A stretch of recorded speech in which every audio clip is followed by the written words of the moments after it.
I first became aware of a movie called The Thing when I saw the original film. It was 1952, and I would have been about 4 or 5 years old. I think I saw it in a re-release. It was one of those films where, as you watched it, it was so frightening that my popcorn flew out of my hands. In other words, when they went up to the doorway and they had this a Geiger counter, they opened the door and he's right there, I went nuts. I went crazy. And then I subsequently read the short story in high school, and I realized it was a lot different than the movie. What they'd done in the first film was kind of make the James Arness monster more like a Frankenstein creature. And yes, he was a kind of a vegetable that could reproduce various life forms, but he wasn't the imitator, the creature that could imitate any life form from the original story. The John W. Campbell story, Who Goes There, was basically an Agatha Christie kind of 10 Little Indians. You know, this creature is in your midst, and he's imitating either one or all of us, who's human and who isn't. And that kind of an idea really fascinated me. So we went, in that sense, back to that idea with Bill Lancaster in the screenplay.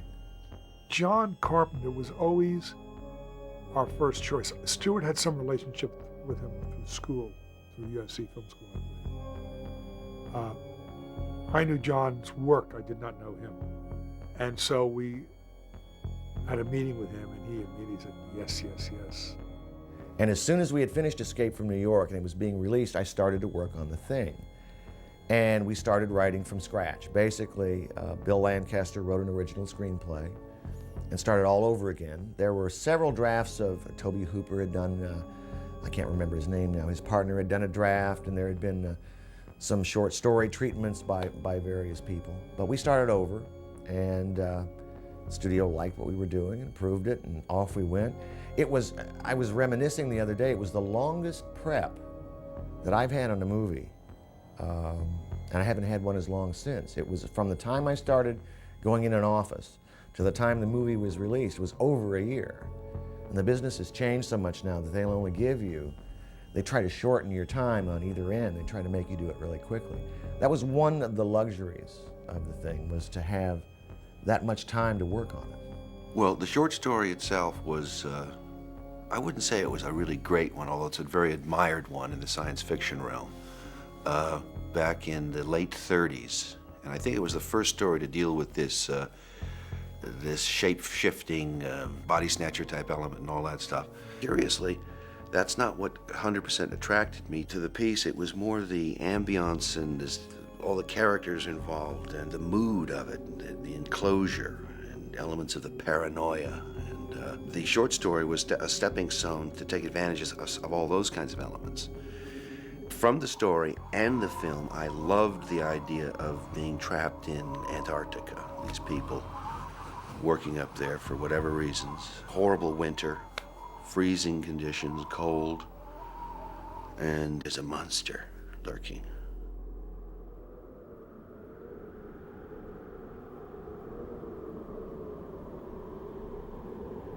Trying to talk about how to approach making a movie is difficult. Each one has its own personality. What basically you start with is an idea for a director of photography.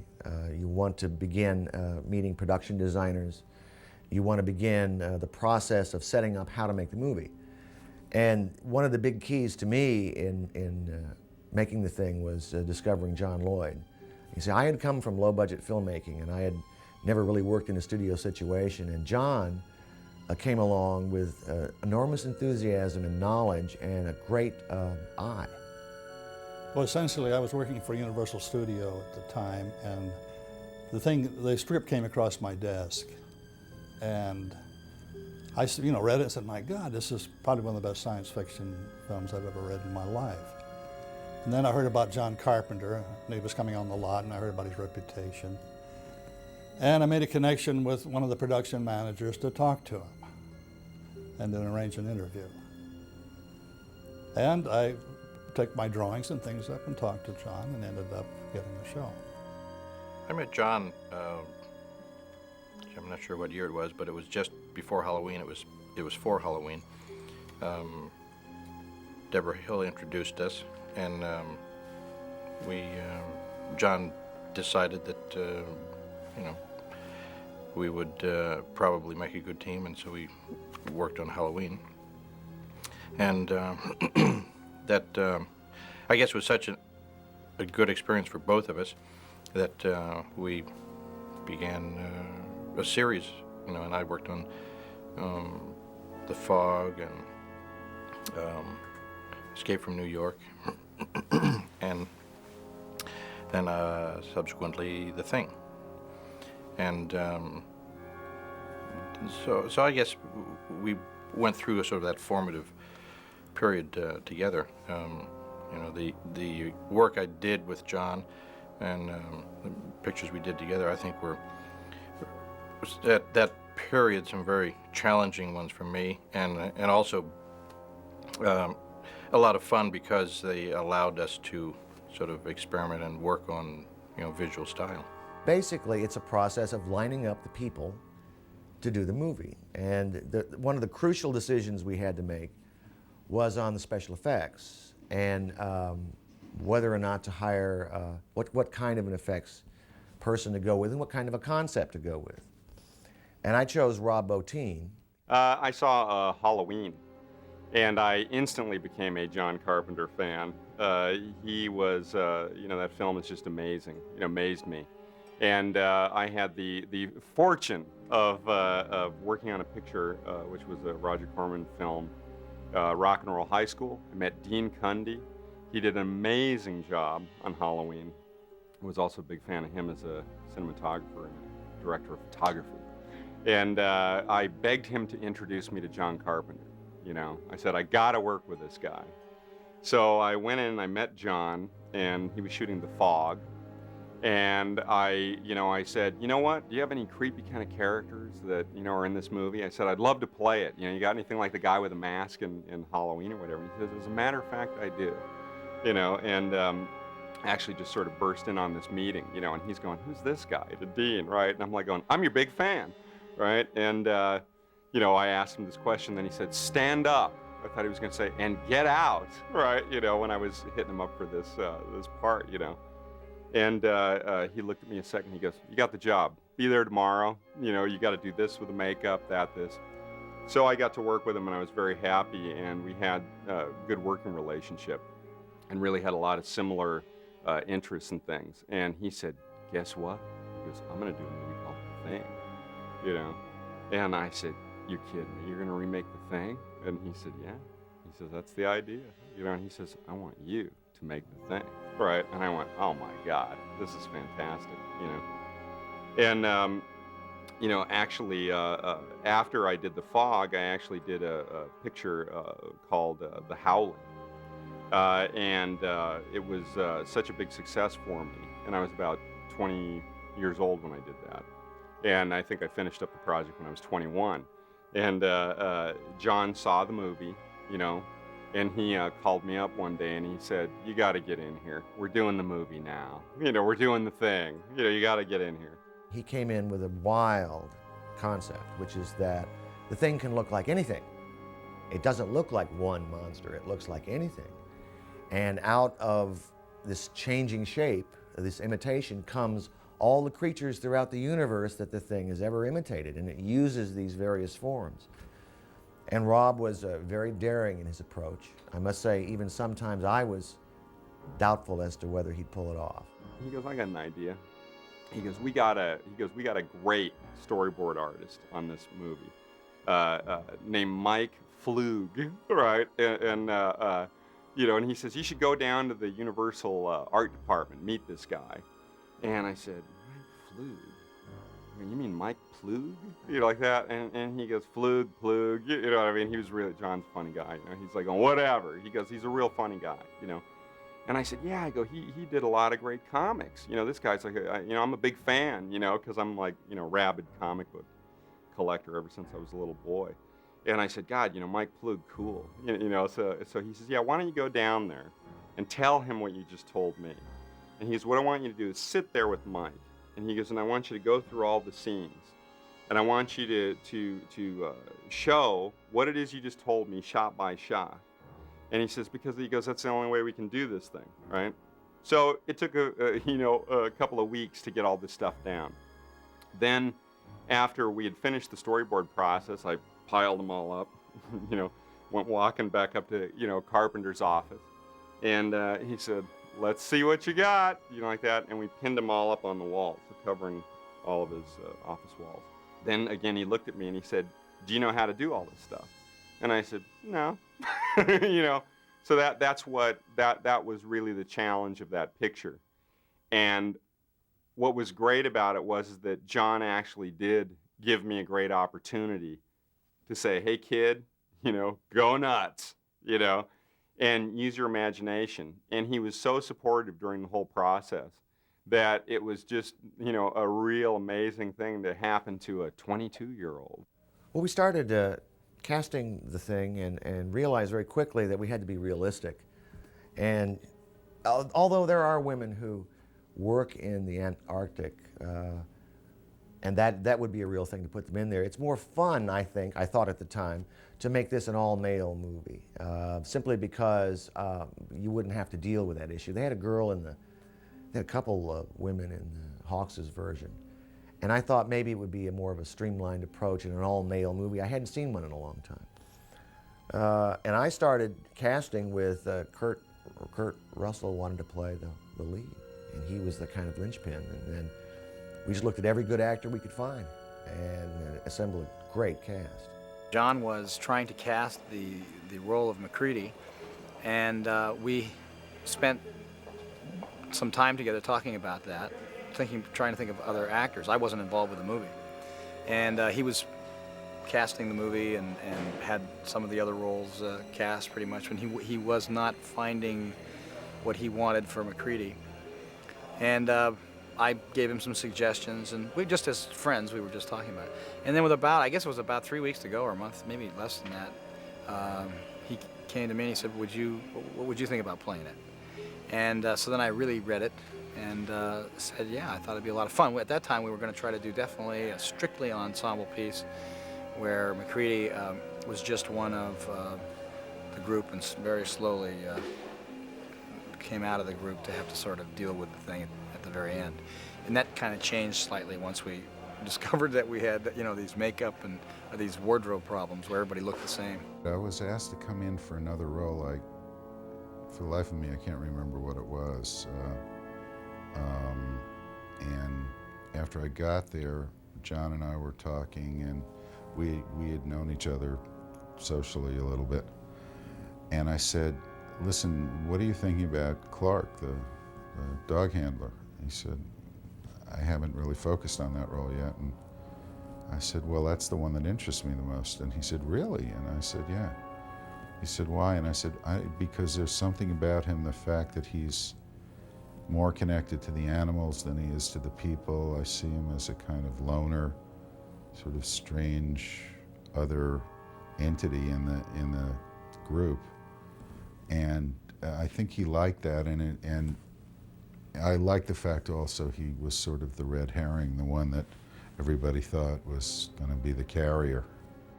And we had the whole cast together, and we went over to Universal, and we sat around the table the first couple of days and talked about the script and talked about what the characters needed and wanted and so on and so forth. And then we worked on mostly the psychological aspects of it. That's what was most interesting, at least the way that the script, stripped of all the special effects when you first read the script. I never read the monster turns here and blah, blah, blah. I just look at the scene.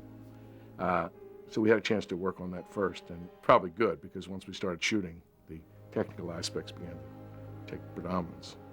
It ended up being great for me because I was the one who got to work the most with Jed, the wolf dog, and Clint Rao, who raised and trained Jed, and I got to be good friends, and Jed and I got to be good friends. He was a very spooky dog when we started. Because he was half wolf and half dog, and the wolf half was real dominant in him. He did everything like a wolf. He would never bark, he never growled, but the minute he would become uncomfortable, he would just suddenly go. and you just went, uh-oh, wait a minute. And he did that with me sometimes. And, you know, Clint had warned me, if you see this look on his face, just relax, try and relax. You know, something spooked him, and you never knew what was going to spook him. He was not very experienced working around people, so we had to really lock the set down whenever Jed was on the stage. And because he had to do that one scene where he went through the entire room and went underneath the pool table and everything, he had to go past almost everybody in the company. So we were in rehearsals for 2 weeks, which was, it's interesting, John originally, I thought it was a great instinct. He'd never done it before, but to put this group of 12 people together and then try and figure out what the dynamics were going to be between them, you know, who didn't like who felt, you know, who would react this way in this circumstance. And we came up with a lot of very interesting stuff in that process. But also we took some of the control away from John in the process too, because we really bonded and we got very interestingly involved with each other because of that. I remember at one point in the pre-production, John Lloyd came to me and said, okay, here are our options. We're going to have to go probably up to British Columbia and shoot this on a glacier. In looking for somewhere to build the set for the Antarctic ice camp, they opted for Stewart, British Columbia, because it was purportedly one of the highest snowfalls areas, accessible easily. We scouted it, I believe it was in the summer, when it was still warm, relatively warm, and the location we had chosen on this hilltop overlooking a glacier was still essentially dirt, so that they could build the camp. So we were, I would say, 6 months ahead of when we would be shooting. We were choosing the spot. It was a little knoll on top of a mountain that was accessible by a one-lane road that was also used by the mining company. The mine road had only been open briefly, and it was shut down after that, so it was kind of a unique thing to find, because you just don't drive on top of glaciers, you don't do it. And here is this place, and it worked. It was just right there, and the only one problem, there were trees to one side, so I built the side of the set to hide that under normal shooting so you wouldn't see it. But I was really extremely happy with all that, I thought it looked right.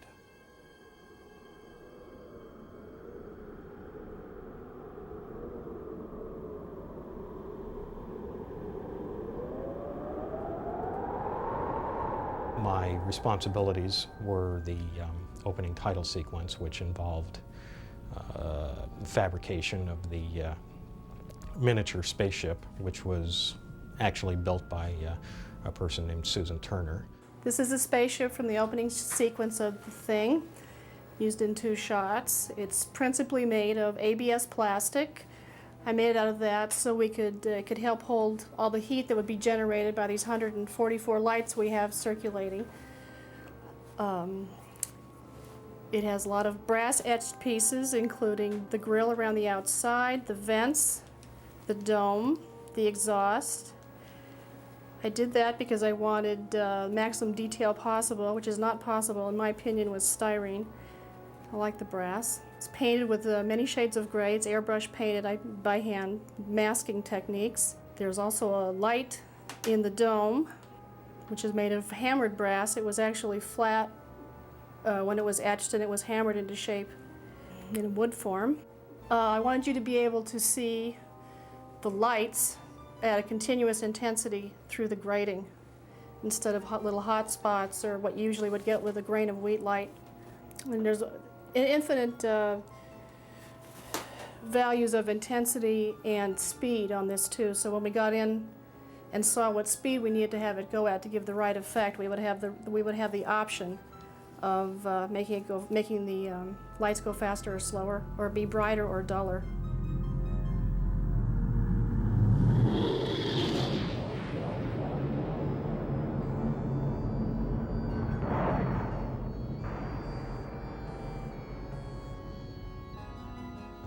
shot at Apogee, 4 passes. The spaceship pass, the pass with the swirling lights to give it the motion, which is presumably powering the ship. There's another pass with a little light on the top in the dome, where presumably the creature is steering the ship. And we also shot a matte pass.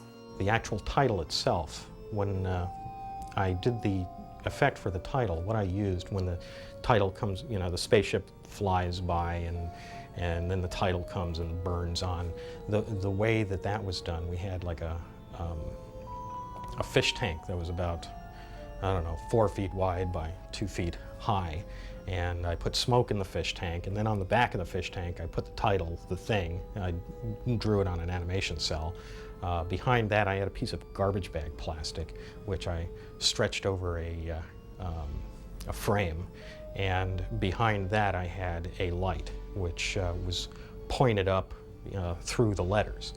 And when I photographed it, I hit the garbage bag plastic with little flame, you know, like a match. I would just light it around the garbage bag plastic, and then the garbage bag plastic would open up and let the light come through the letters, and that's how the letters look like they form and, you know, and burn on with the rays and everything. It was actually a very simple process to do, and looked pretty good, although we went through a lot of takes. One take actually opened up forming the letters NG.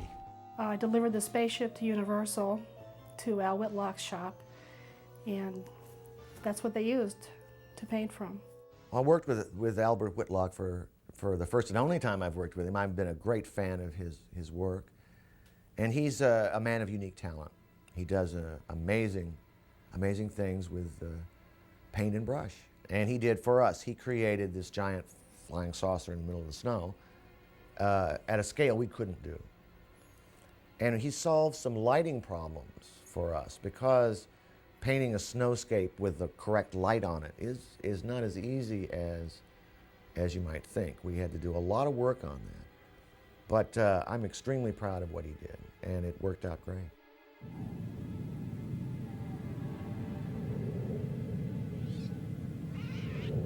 Well, the career in Universal started off really with the birds. Hitchcock called me in and I introduced myself as somebody that worked with him in England. And he really didn't believe it, actually. But after I talked to him for a while, he got to realize that I knew things that were absolutely authentic, and then he got interested.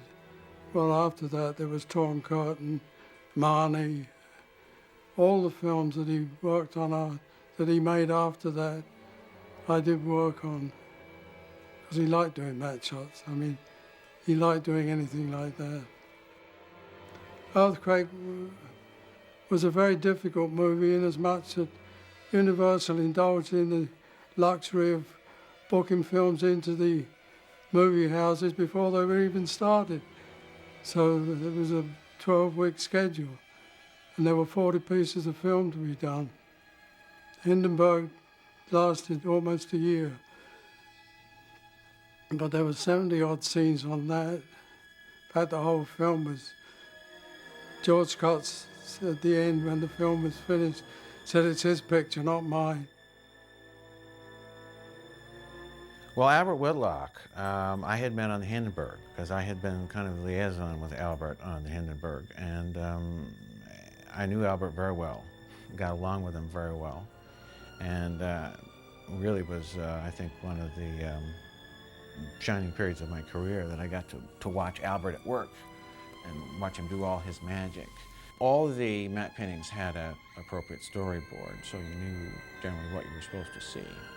Very often we had an element that would be a live action element that was shot for a component of the matte painting, and that would just be cut in for the appropriate length, and then you would just wait until Albert delivered his work, and then you just cut in his little masterpiece, and away you went. And they dribbled in all the way through the making of the film. He would photograph, say, the bottom half of the frame out on the ice field, or the top half and part of it, whatever was important for that, and then take the film back to Hollywood, not develop it. He would store it in the refrigerator, cutting off just a very small piece of it so that they could develop just that for testing and for lineup, and then painting a painting to match.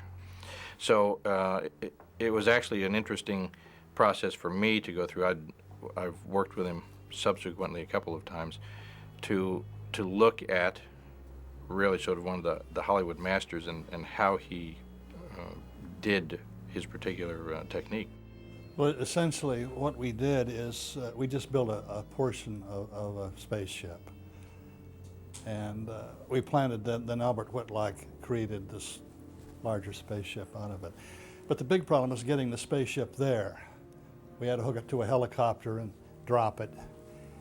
And then we went to shoot the mat shots, and Albert wanted to wait till evening, you know, to get the magic hour.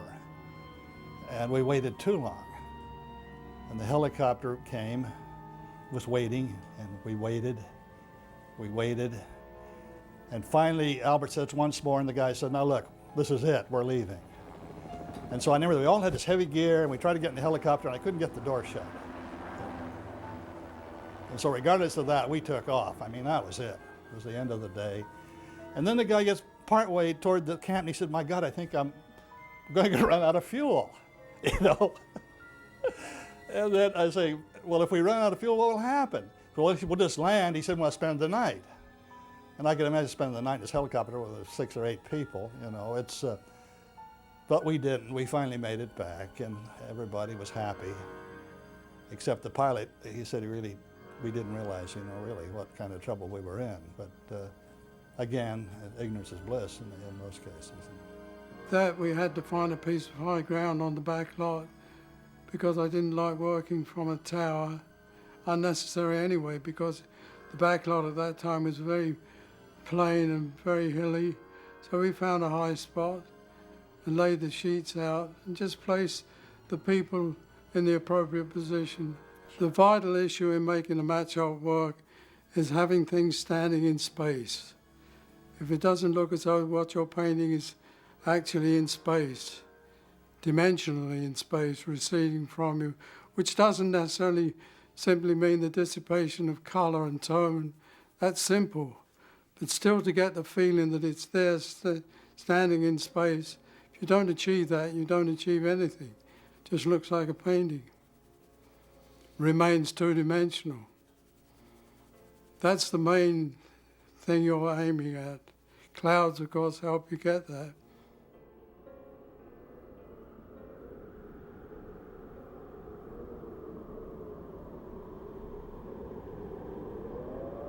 One of the things we were looking for was how to really create the feeling of cold, how to get breath from the actors' mouths, and we'd heard all the various stories that, you know, people in the film business had been trying up till then, the Lost Horizon stories and so forth. And we decided that refrigerating the stages was really sort of the best thing. We found out that it doesn't have to be really cold as long as the humidity is up. So it was a very careful balancing act of humidifying the air, spraying water overhead to bring that and then bring the temperature down, which happened at one of the hottest summers in Los Angeles in a long time. So it was very strange for us to work in this very kind of cold environment and then step outside in our parkas in 102-degree heat to watch the tourists going by on the trams on the tour and have them wonder, why are these people wearing this clothing? And it was sweltering. So more people got flu and colds, and they'd come out wearing their parka, freezing. They'd come out and it's sweltering. They'd take off their parka. Now they're hot. Then they'd go back in, they'd put it back on. It was so confusing. The thing that I remember the most was all of us, we got so tired of changing to go to lunch that we would just go to lunch in our complete wool outfits in this brutal heat and just, you know, and just kind of blow it off and go, well, it's going to be real hot getting over there, and then I'll get there and it'll be air conditioned and it won't be that terrible. I remember that, and I also remember for about 3 days or so, I showed up in the commissary every day with a big, ugly bullet hole in my forehead to eat lunch. And, you know, when I would come in and I go, yeah, you should probably put me in the corner where everybody doesn't have to look at me, because it was pretty disgusting. And there were other people who showed up, you know, with pieces of them hanging off to go to lunch. It was, we were quite a sight on the Universal lot there. The thing for me was, on The Thing, was that the production designing of the movie was so perfect that my job was easier. I could concentrate instead on the acting, telling the story, and the monster. I mean, that was the big job, was to convince the audience that this thing is real. And we might have convinced them a little too much.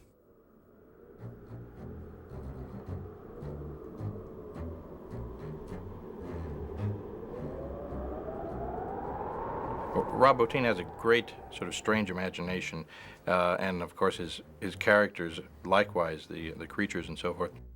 I was really intrigued and challenged by the fact that we would be doing some things that hadn't been done up to that point in creating these illusions. We tried all kinds of things, cranking the camera faster and slower, and under cranking and shooting the camera upside down so the backwards action looked somehow strange. A lot of different sort of photographic techniques.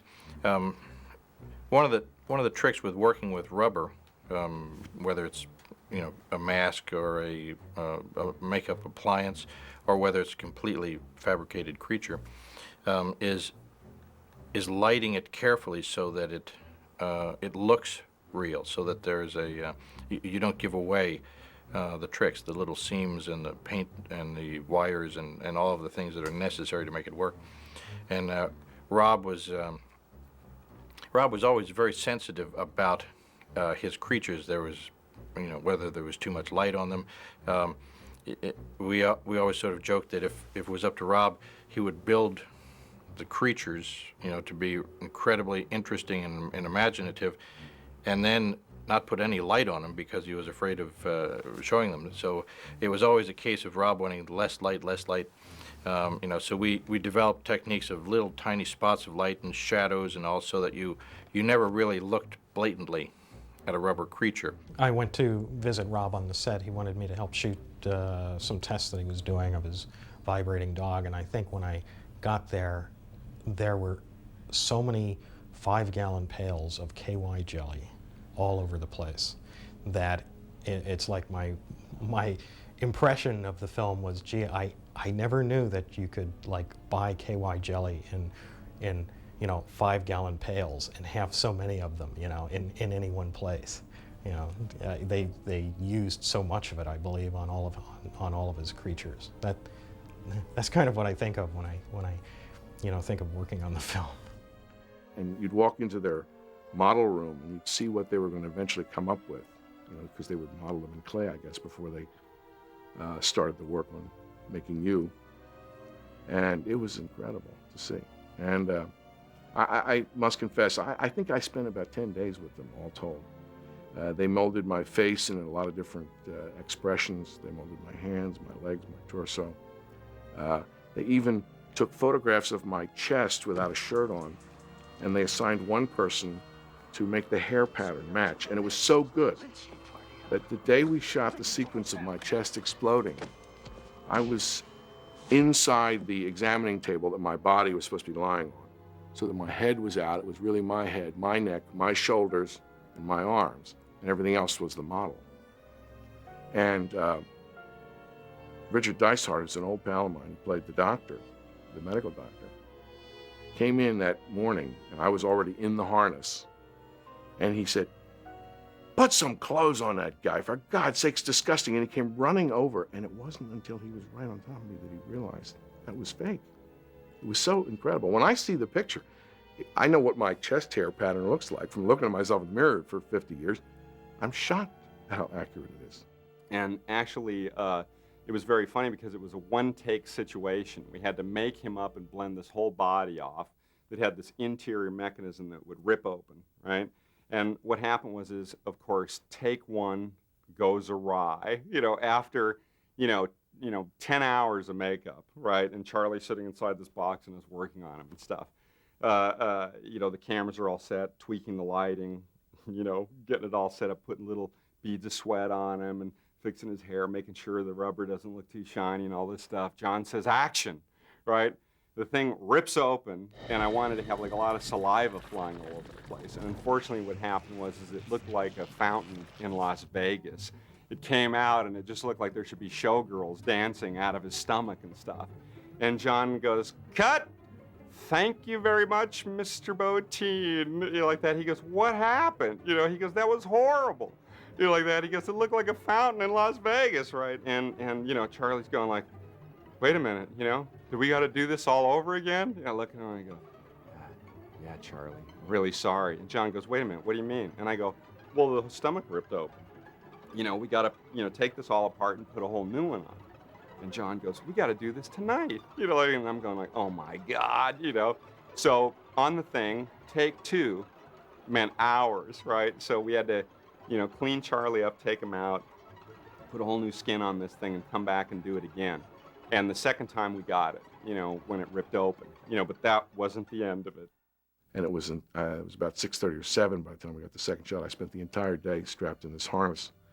It took my back a week or 2 to recover, but everyone was pleasant. In fact, the worst part was every 2 seconds, somebody would come by and say, you all right, Charlie? You all right, Charlie? And I say, just don't talk to me. Don't talk to me anymore. When we actually get to the scene or the actual shot within the sequence where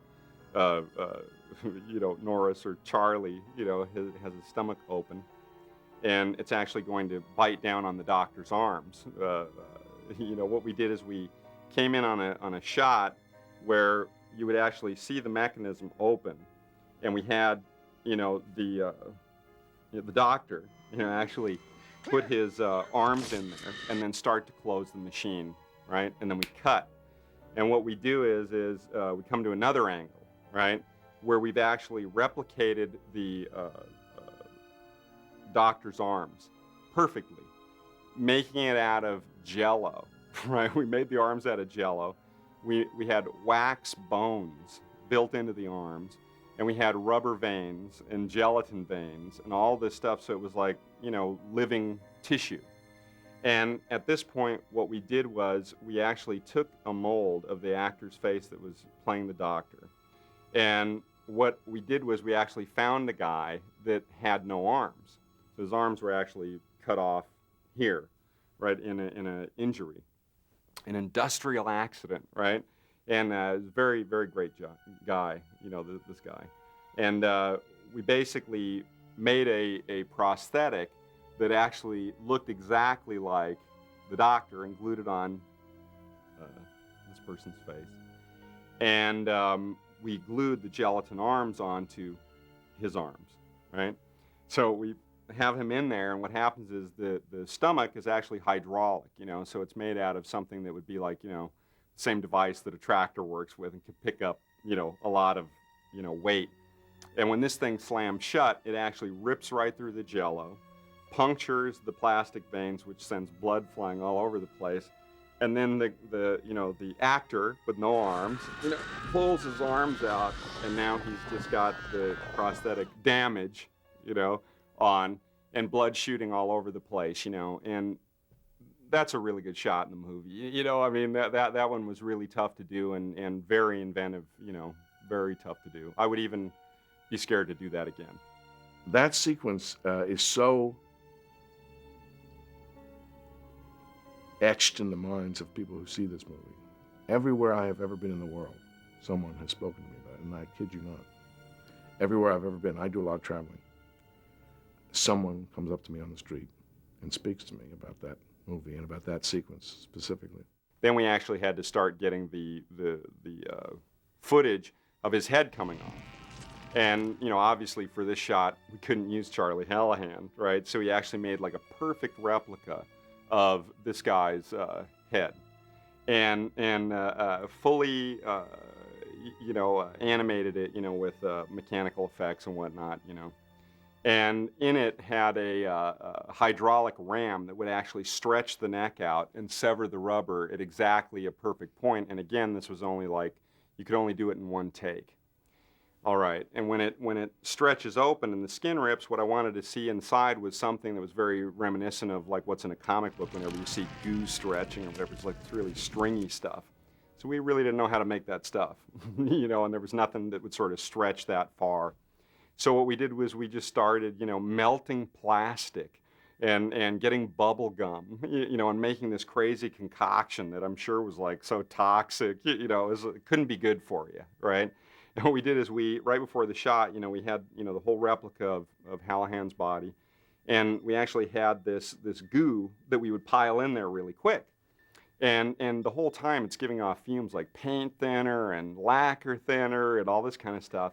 And again, we have effects guys buried in the little table underneath to operate this stuff, and then all these guys that have rehearsed the motion of the neck coming off and everything without doing the split. Camera set up, right, and everybody's going like, what's that smell, you know? And I'm going, oh, it's the stuff inside the neck, you know, just some nutty concoction we made that'll stretch, you know, bubble gum and whatnot, plastic melted down. They're going like, oh, it doesn't smell too good, you know? So I go, well, we better hurry up and shoot it, right? So the camera set, everything's ready, and then Carpenter goes, wait a minute. Shouldn't there be fire, you know, like underneath the lens here? You know, and everybody goes, well, why? And he goes, well, because they're burning everything around them. And this is the shot where the head's stretching off, but nobody's seeing it. So just for continuity, we want a little fire in the foreground. You know, meantime, nobody's thinking about it, and I didn't either, but the room is filling up with, you know, explosive fumes, right? So finally, you know, the effects guy gets a fire. You know, there's like a thing called a fire bar, which is basically a pipe with a bunch of little holes drilled in it, much like, you know, you would have in a fireplace that works with gas. Puts it underneath the lens out of sight. And, you know, John says, okay, everybody set, ready to go? You know, I go, ready. All the guys ready? Everybody's ready, thumbs up. Hey, you in there, I'm knocking on the little, you know, box. You know, you guys, you ready in there? Ready. You know, like that. Okay, great. You know, so John says, roll camera. Right, so they roll camera. Right, and he goes, all right, light the fire bar. Guy turns on the gas. Psh, you know, stuff's coming out. And the guy's up there with a you know, like a lighter, you know, and he's and finally it ignites, right? And the whole effect, the whole Hallahan, you know, replica body explodes, right? The whole room goes into this huge fireball with the whole crew sitting in it, right? Because this is a small set. And when the fire clears, everybody's sitting there like in a cartoon, you know, with their faces black, but, you know, nobody had black faces, but they were all going, you know, like this, and I'm staring down at the body, and I'm in shock because since it's a one-take deal only, I look down at it and I go, oh my God, it's on fire, right? It's on fire. And then John says, don't just stand there, put it out, you idiot. You know, like that. And then, you know, I was just so shocked that months of work preparing for this moment was just blown to bits in just a second. So we, you know, put it out with fire extinguishers and stuff like that, and then he just goes, oh my God. We had to set up, take a whole nother day to get back to this point, and finally just accomplish the one shot where the head stretches and the neck severs. All of us had made a trip to the shop. I had to get this little thing done for my head and everything. We all made a trip over there. Some of them, like David and Charlie, had to have very complicated things done. So I didn't spend much time there, but when we were at the shop, Rob had already started sculpting a lot of the things, like he sculpted the fused bodies that we find in the Norwegian camp. And that was lying on the floor when I walked by the first time, and I just remember thinking, this is incredible art. This is amazing, grotesque art that he's created here. The same thing with the big fused dog thing. It was actually before they put all the hair and the slime and everything, and all that pink slime, all that drippy stuff, and the pieces of king crab claws or whatever the hell he used for that. Before he put all that stuff on it, it was an amazing piece of sculpture. Just beautiful. I mean, grotesque, horrible, but also very beautiful.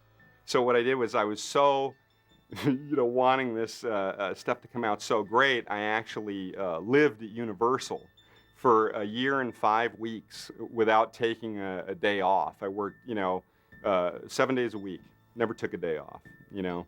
And I was there night and day. Night and day, I'd sleep on the sets. You know, a carpenter would come in. Where's Rob? You think, oh, he's in the locker room, you know, or he's in the lab, you know. And then he'd wake me up. Hey, you know, we got to shoot this thing or whatever.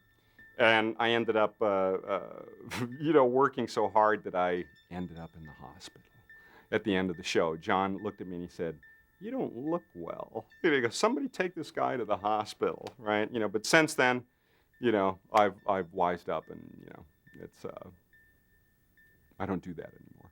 When it comes to the creature effects on the thing, this is Rob Bottin's movie. I mean, and there was no no loss for, you know, incredible effects. It was a pretty hungry movie when it gets down to that aspect of it. We came in actually with you know, Rob's request, because it was an overload period where I think he had some 7 million creature effects going on, and talked to me about possibly picking up one of the effects as some of the overload, which happened to be the dog thing at the beginning of the movie. It was we were just getting heavily into this new element of puppetry and animatronics coming together at my studio. And since I like Rob a lot, and I've also worked with John Carpenter before, and it was a fairly fun and simple situation for us, so jumped into it. It's one of the first effects that you see in the movie. These dogs have been taken over by the thing. So I attacked it in a way of figuring out a way of how to do it simplistically, how to do it quickly and economically, and also create a pretty nifty effect. And so we attacked it as literally a puppet.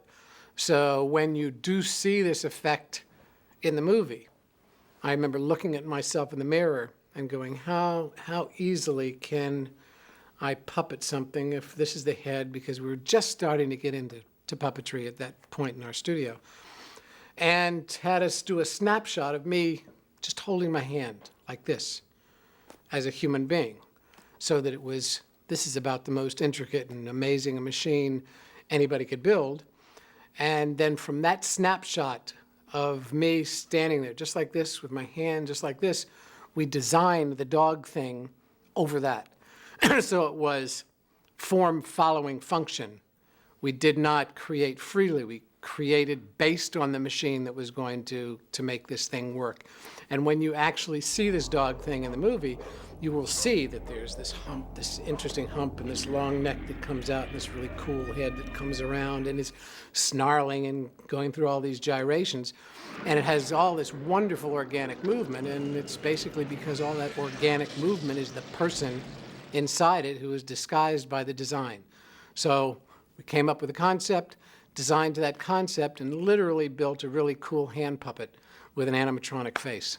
We literally came in to help out, to take a little bit of this overload, and to do a really fun character and a neat creature and a neat effect.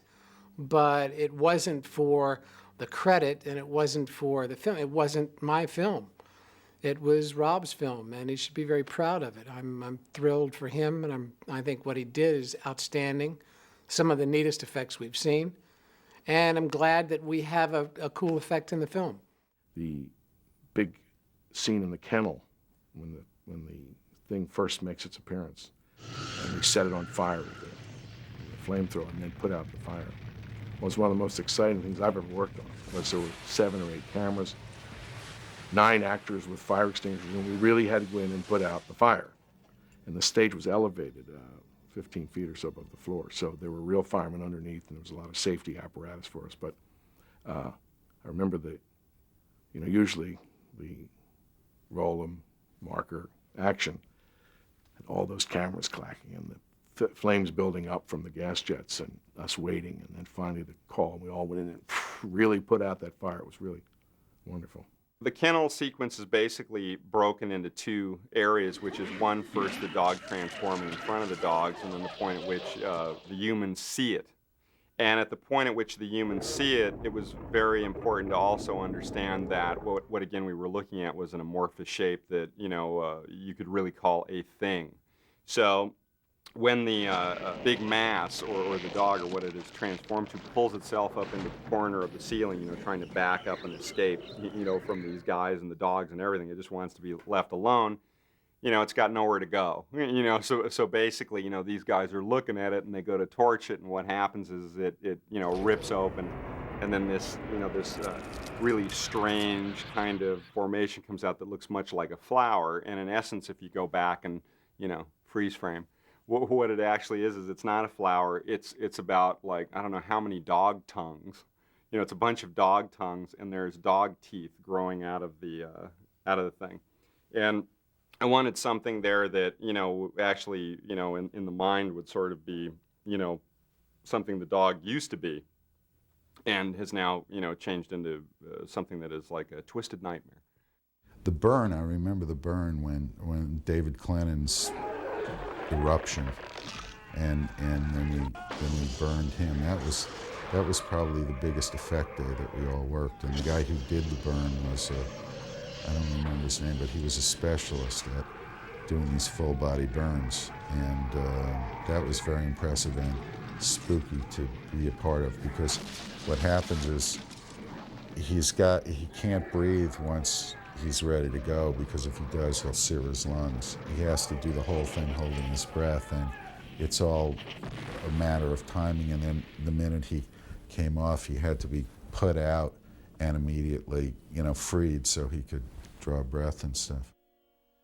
When I started seeing some of the effects that Rob had created, there was one particular sequence where Charlie Hallahan's head comes off the table and a tongue shoots out and it pulls across, turns over, and grows stalks and walks across the floor. When I saw that, I realized a great sense of relief, because what I didn't want to end up with in this movie was a guy in a suit.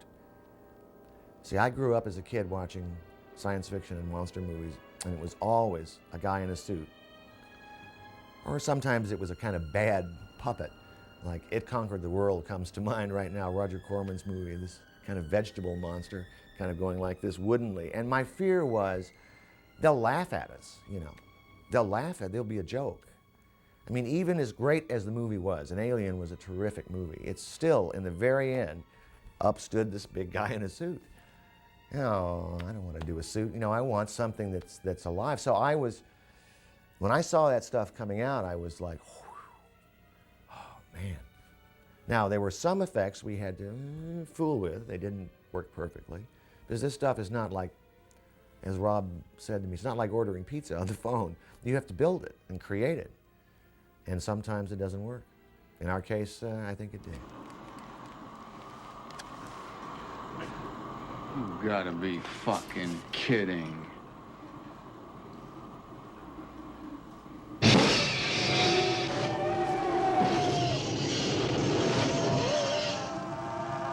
Rob Bottin did the special makeup effects, and Roy Arbogast did the set special effects, the explosions and so forth. But they worked together in one area, and that was in terms of certain construction for the thing, certain size that Rob couldn't handle. In other words, his little team could go so far. So they intermeshed at one point and began a collaboration to pull off that last creature coming up out of the floor and opening up. That was a huge monstrosity, and the size of it was amazing. So we had a lot of work to do. The first part, which was the pass where he actually has to run underneath the floorboards, that was done by Roy Arbogast. And what they did was they built actually like a train track underneath the floorboards. They put like a huge metal ball on it, and they actually dragged it with a huge cable mounted to a winch that actually was a high-speed winch. So they just flipped the thing, and then this ball would roll underneath and just break all the floorboards up, and that looked very impressive.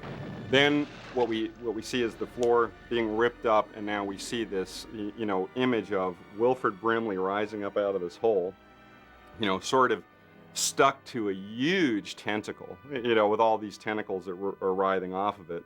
His chest actually rips open. This dog starts to struggle out. And because we wanted to open up the scope of what we were seeing, we decided to use animation. And there's this guy, Randy Cook, who's brilliant at stop motion animation. I worked with Randy before, known him for quite a while, and asked him if he would actually do this, the wide shot, which would basically be the worm, the Blair monster, comes up through the floor, and now we're back really far, and we see, oh God, it's huge, and tentacles come flopping out on the deck, and then, we'll cut to a medium shot of the dog actually starting to rip through, Brimley's, chest, and then we'll come back to the wide shot and actually see the dog leap out and land on the floor right in front of Kurt. And so actually, Randy and his crew set to making a miniature version of the whole set, and it was absolutely beautiful, really wonderful. The miniatures for the sequence, it was inside a room that had a lot of oil cans and some other miniature pieces. I can't explain exactly, what it is. A guy named Jim Belahovic, and again Susan Turner, who built the spaceship for the beginning of the film. Randy Cook, the animator, asked me to make it on a 2.5 inch to a foot scale. So that seemed to be a good size for him to work with. So we made a rather large one, and of course it has to be very solid to do dimensional animation. You have to have a very solid base, so we made it very solid. We made it so a part broke away, so when the floor exploded, Randy could get right in there and work. And additionally, when we built it with no supports in the middle of the floor, so that they could have the creature come up at any point. We hadn't quite decided yet. And of course, we had icicles hanging from the top, which we used silicone for because they couldn't be moved either. With frame by frame shooting, you can't disturb anything. Everything has to stay exactly the same. I try to copy the live set exactly. I mean, it was rather difficult with the ice cave because it was just jagged cave. And so we had to measure each part out and make it exactly the right dimension so it would match. Well, I like to make it look absolutely, I know a lot of people like to take shortcuts, but I don't. I like to make it look exactly right because I think there's no substitution for having it be exactly right mathematically and visually. In the final picture, what happened was Carpenter had the sequence cut together and felt that at the end of the day, his eye could detect that there was, stop motion animation in the picture. And at this point in time, again, that, since it was done, many years ago, we actually didn't have the use of a computer, which would kind of, smooth out the animation a little bit. And so, John decided that, no, we're not going to use the animation in the picture, even though it was beautifully executed.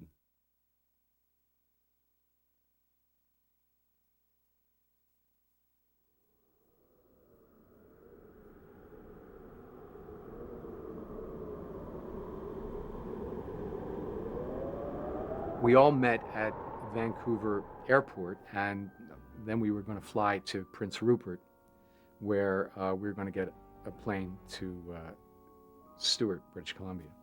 So we flew into Prince Rupert, and as we were coming down, we realized there was a snowstorm going on. So we thought it would be a little dicey if we were going to take a small plane and fly into Stewart.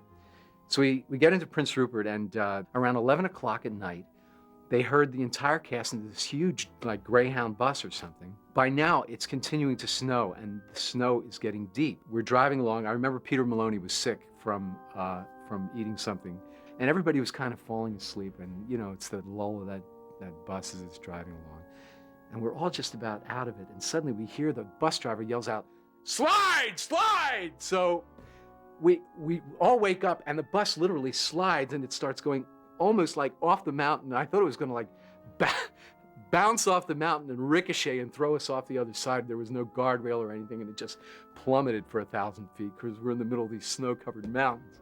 And so now if this was a movie, you cut to the next shot, the whole cast, we were up in front of the bus, surrounding the bus driver with our eyes completely open, and we're driving at like 10 miles an hour now, and we're just kind of glued to the we're glued to the road.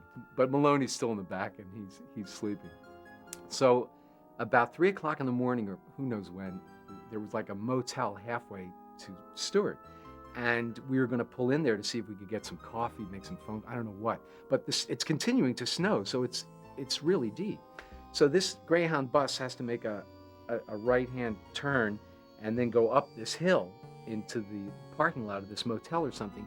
And the bus slides and it gets stuck, like right in that depression before you go up.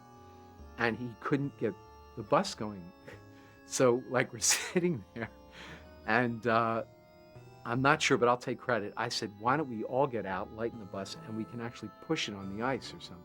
So you have this cast of amazingly talented people getting out of this bus in the middle of the night in Canada and lining up on this side of the Greyhound bus, and they start to push the bus when the bus driver put it in gear, and we actually got it moving so that he could get back up into the lot. Well, we got into the lot, and the motel was closed. So we had to turn the bus around, and we got back on the road, and we drove for another 2 or 3 hours. We got into Stewart, British Columbia at 5 in the morning. Carpenter comes out into the middle of the street. He's like welcoming us. He's all bright-eyed and bushy-tailed. He slept and had coffee, and we're all like, we were a mess from being up all night. And he said, "Welcome to Stewart," and that was our arrival in Stewart, British Columbia. The conditions are almost unbelievable to imagine shooting a movie in. And somehow there's a part of me that wonders how we ever survived it. We had such problems, all the way down to the cameras. We had to leave them in the cold because we couldn't take them from the warm out into the cold, inside and outside, because the lenses would mist up. I mean, the whole approach was one of just trying to push this giant rock up a mountain. We had no comforts. And it was a dangerous spot. Make no mistake about it. We were in a very dangerous spot shooting this movie. And I think that some of the reality of that showed. I know the cast members bonded together and they really became their characters. They were really standing out in the snow dealing with the problem.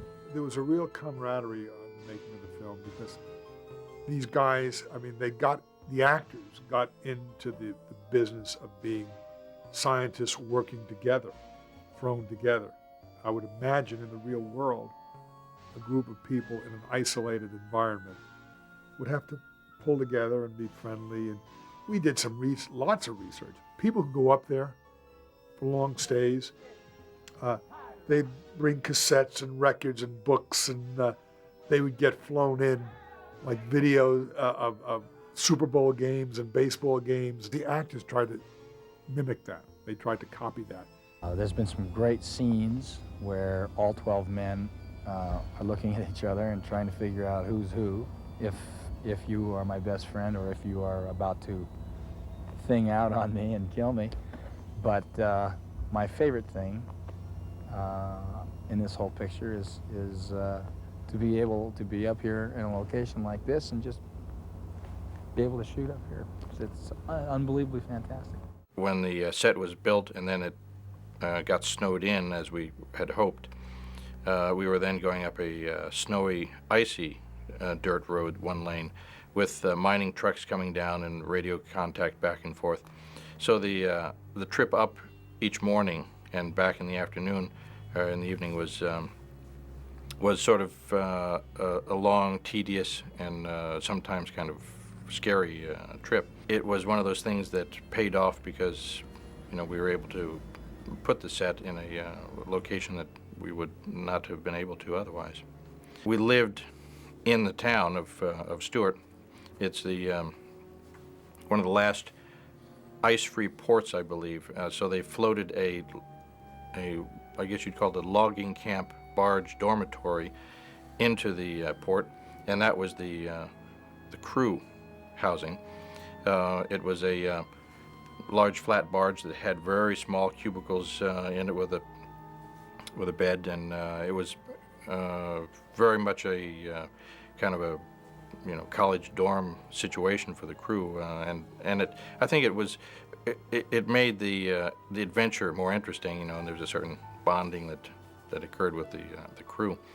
But of course, it was not the most luxurious conditions. The drive up from Stewart to the site on the glacier was 45 minutes of unbelievable stuff. Every day we passed 8, 10 bald eagles eating, having just killed salmon, eating them on the side, on the snow, blood-covered snow. It was just amazing. Good morning, gentlemen. Good morning. Oh, man. What's going on? We're on, hey, this must be a movie. Morning, good morning. Everybody went up every day. So there were many days you just sat around and sort of did nothing except look at how beautiful it was. That was the extraordinary thing.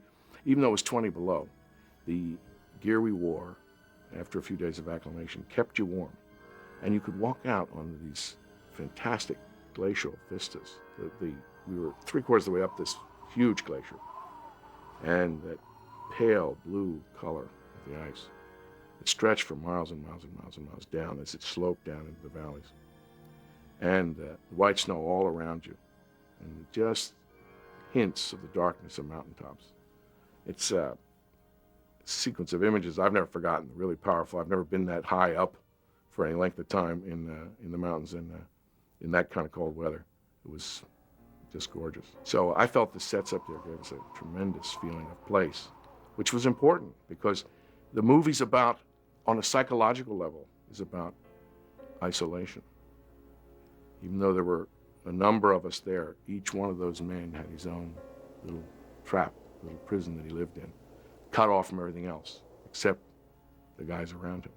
And then the introduction of this alien, which couldn't be seen, but could be sensed, intensified that experience for each and every guy in it. And that was, I thought, the most interesting part of the movie for me. In fact, I felt my character, Dr. Norris, knew unconsciously that he had been infected by the thing.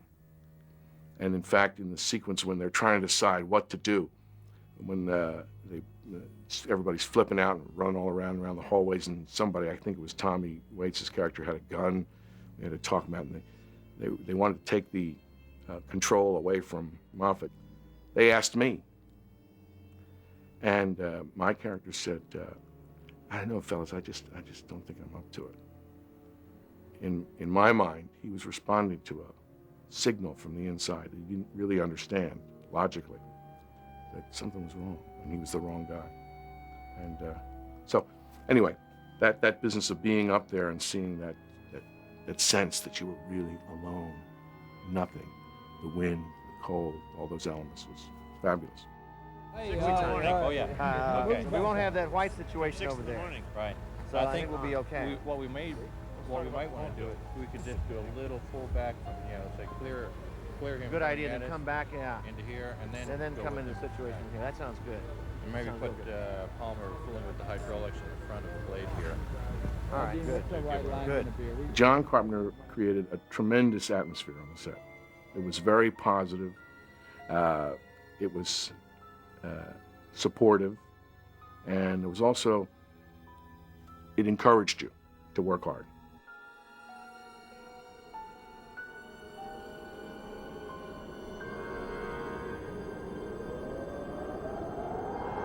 John is one of the few directors who can walk onto a set and be faced with a scene that may involve 5 or 6 people and some complicated blocking, and with no preparation, work with the actors and arrive at a blocking that they're comfortable with and not one that he dictates to them, and then decide on the spot what the most effective coverage for that scene is going to be.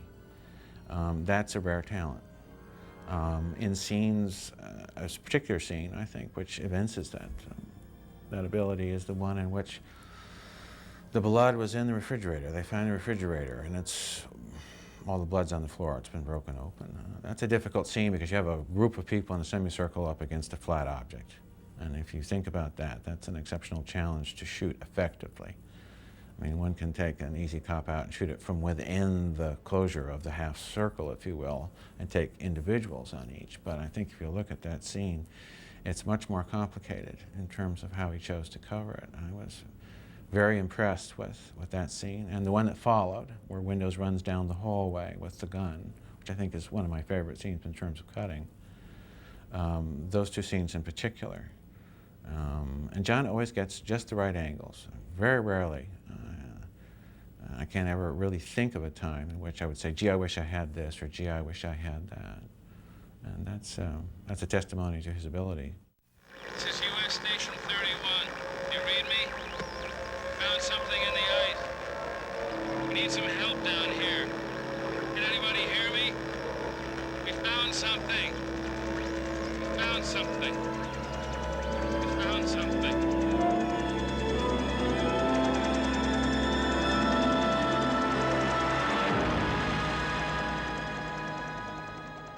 The reviews were mixed, I think, with the audience, and there was an alternate ending to the film that was shot. I had spoken to John about this. I had said that I felt, well, gee, this is a terribly nihilistic ending. It's very much of a downbeat. Perhaps we should protect ourselves while we have the principal, Kurt, and just shoot an ending where we see that he survives. And John was open to this, so essentially what he did was he staged a scene in which Kurt has been rescued and is sitting in a kind of a small office structure, and he's just had a blood test so that we know that he's not infected.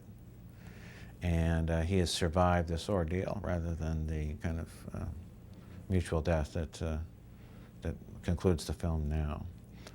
He just shot this for protection. We never previewed this.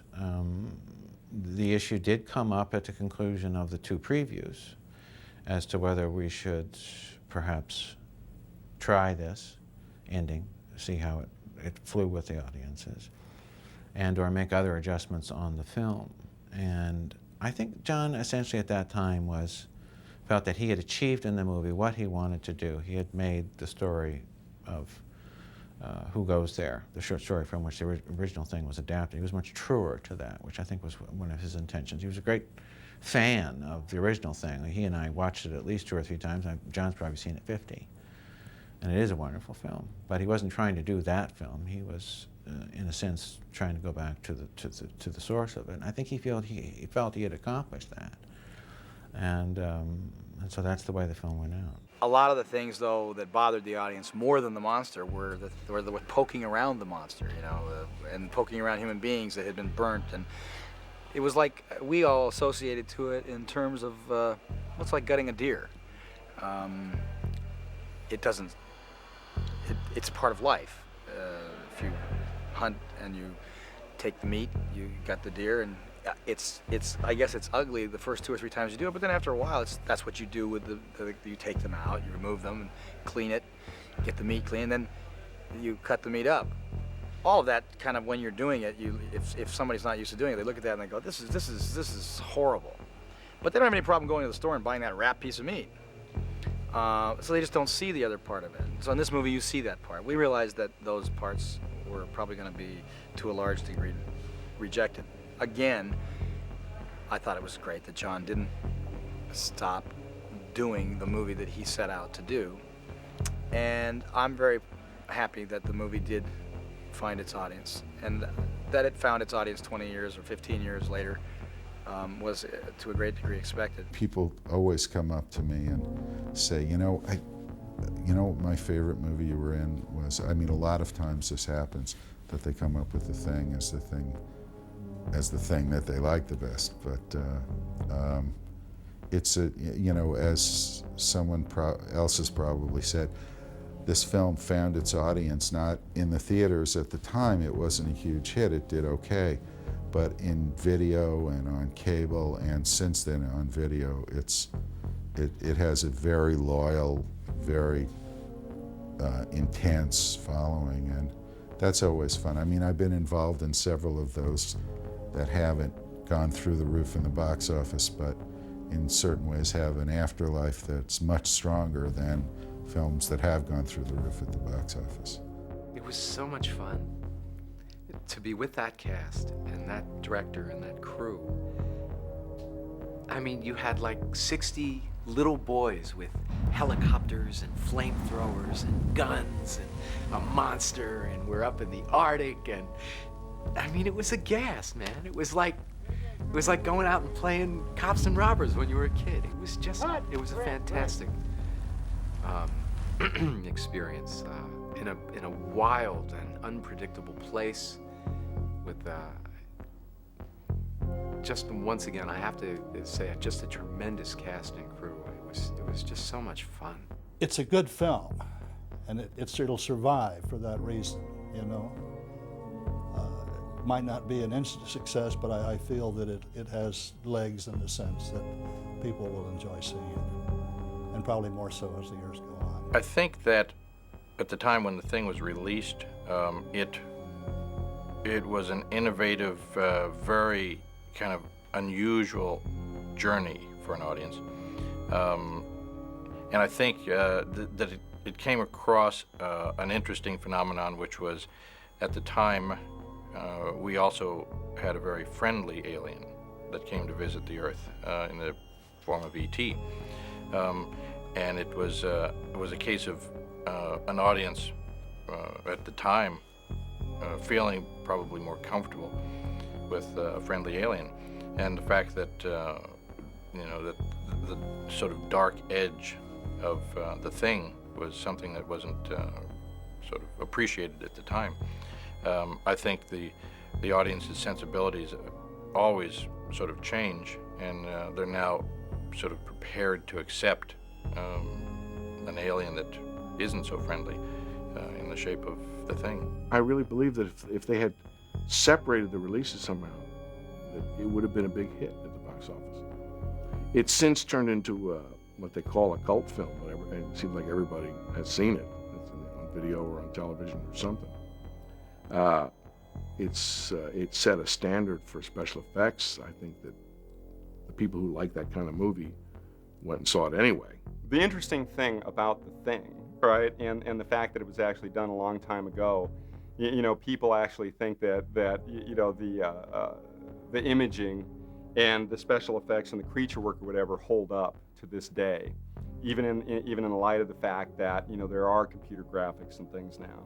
And I think part of the reason for that is that it's you just can't beat wild imagination, and no matter how you do it, as long as it's executed very well, you just can't pierce through the magic.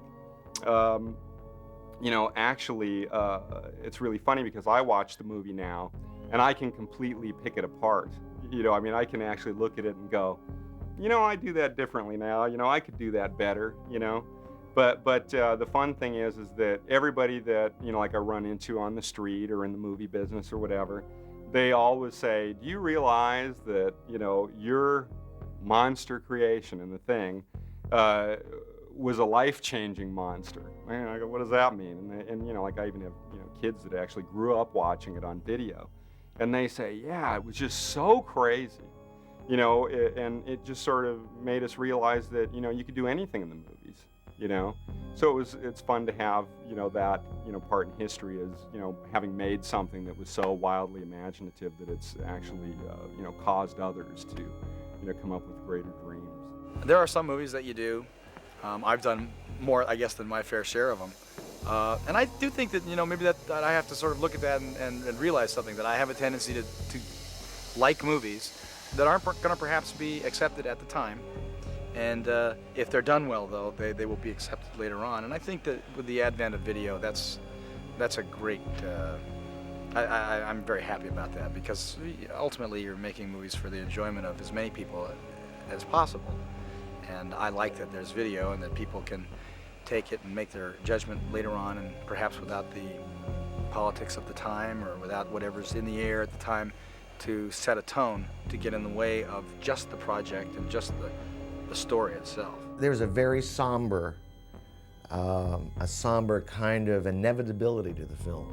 As it begins, you're seeing a helicopter flying, and they're chasing a dog, and already it feels like the end of the world to me. And that's what this is. This is an apocalyptic movie. This is the first of 3 films that I've worked on that have an apocalyptic theme, and I've dealt with them in different ways. This is the end of the world. It doesn't come from bombs dropping. It comes from within. And it was a movie that's tone started and finished. And basically it was almost there's nothing you can do, because here it comes. And of course the thing is a metaphor for whatever you want to say. It's disease, could be AIDS, could be whatever, but it comes from within you. It's also basically the lack of trust that's in the world now. We see it all over, countries, people. We don't trust each other anymore. We don't know who to trust. We're with somebody that we think maybe they're our loved ones and they may attack us. And that's what the thing is. It has a lot of truth in it, kind of dressed up as a monster movie.